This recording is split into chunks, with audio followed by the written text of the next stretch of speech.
August 1942, Battle Group von Strachwitz, named for its commander Count von Strachwitz, is racing forward at full speed towards the Volga River in the Soviet Union.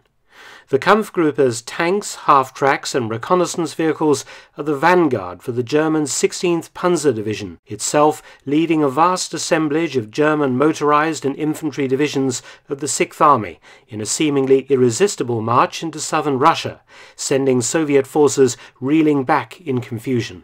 After the German setbacks at Moscow and Leningrad in 1941, a fresh blitzkrieg was launched by Hitler into southern Russia, aiming to capture the Soviet oil fields and encircle vast numbers of Stalin's hard-pressed forces.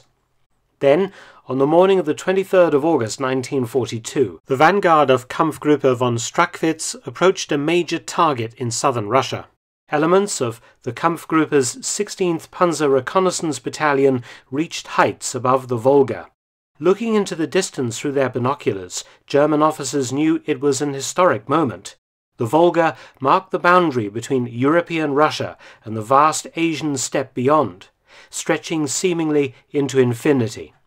And between the Germans and Asia stood a sprawling industrial city that hugged the west bank of the Volga, the city that carried the name of the Soviet Union's leader, Stalingrad. German forces mounted up and resumed their advance, certain that the lightly defended city would fall quickly as squadrons of German Stukas and Heinkel bombers droned overhead to smash the city to burning ruins. But as the panzers approached the north of the city, an unexpected problem was encountered. Heavy Soviet ground fire from multiple artillery emplacements, shells roaring in over open sights to glance off tank armor or burst in a shower of sparks and shrapnel. The Soviets were firing anti-aircraft guns at the Germans. Even more incredibly, many of the young gunners ferociously defending their city were inexperienced and partially trained women, but their fire started to find its mark.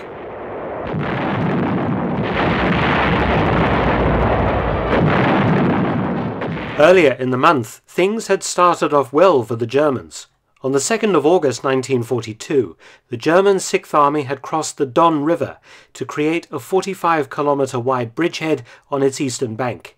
6 German divisions deployed to push towards the Volga River. As other elements of the Sixth Army battled Soviet formations north and south of Stalingrad, the German 14th Panzer Corps, which included the 16th Panzer Division, broke through to the Volga, cutting off the Soviet 62nd Army from the rest of the Stalingrad front, and creating a long, thin corridor through the Soviet defences right up to the Volga and the city. This was a very serious situation for the Soviets, as all their military strength was engaged outside Stalingrad, trying to prevent its encirclement by the Germans. Such a sudden and dramatic breakthrough had not been envisioned. The Germans punching ahead using Stukas to smash enemy positions in front of the advancing panzers.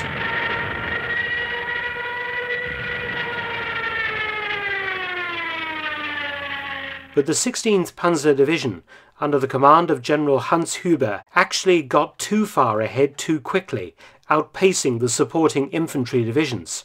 It was as Kampfgruppe von Strachwitz's force moved ahead in a Panzerkeil or armoured wedge towards Gumrak Airport and the Stalingrad tractor factory complex northwest of the city that they were brought under intense fire from initially the only Soviet unit defending that important area, the 1077th Anti-Aircraft Regiment.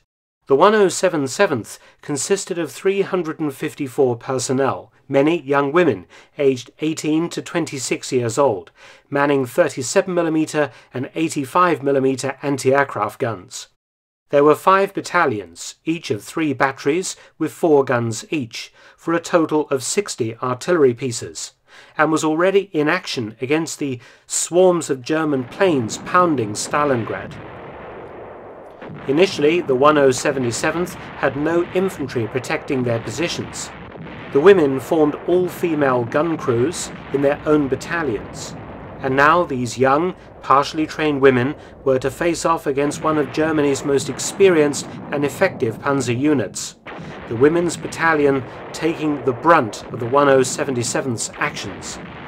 It is believed that the 1077th lacked any armour-piercing shells for their guns, and instead they lowered their barrels and opened fire on the approaching Germans using anti-aircraft shells. Though little damage would be caused to Kampfgruppe von Strachwitz's tank company, accompanying half-tracks and light reconnaissance vehicles were destroyed or damaged, and the accompanying Panzer Grenadiers of Panzer Pioneer Battalion 16 suffered heavy casualties. The Germans advanced, tank guns, mortars and Stuka dive bombers engaging and destroying one Soviet gun position after another, but at some cost. The young women gunners stayed resolutely at their posts, making a valiant last stand against the Germans. And if you think that I'm simply recycling World War II Soviet propaganda, here is an extract from the 16th Panzer Division War Diary for the 23rd of August 1942.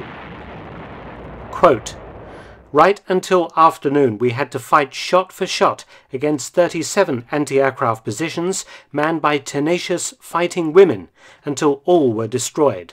Unquote. During the fighting, hasty reinforcements arrived.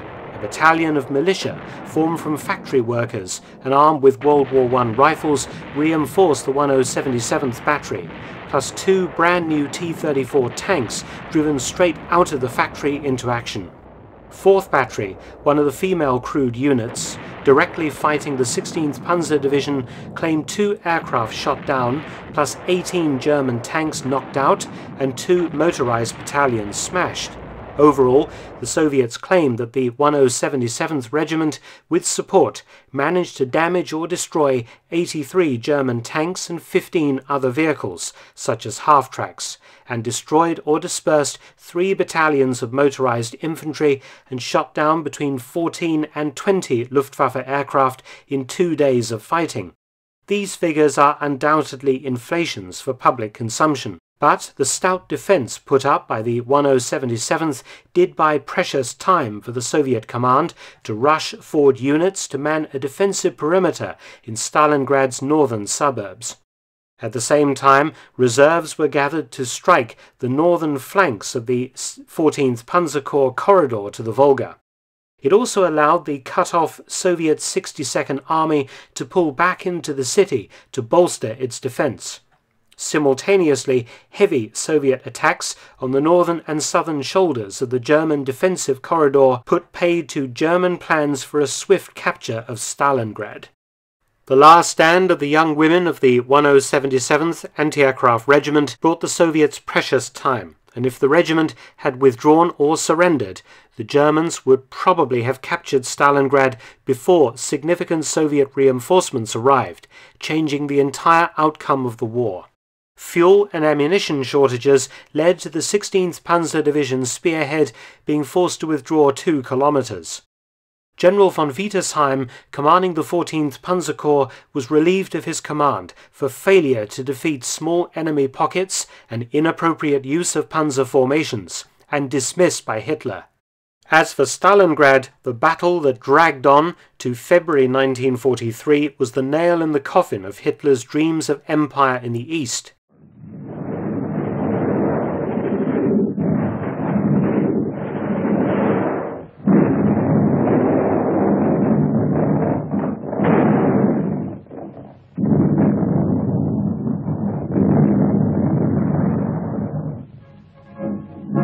Hitler had congratulated his generals too soon.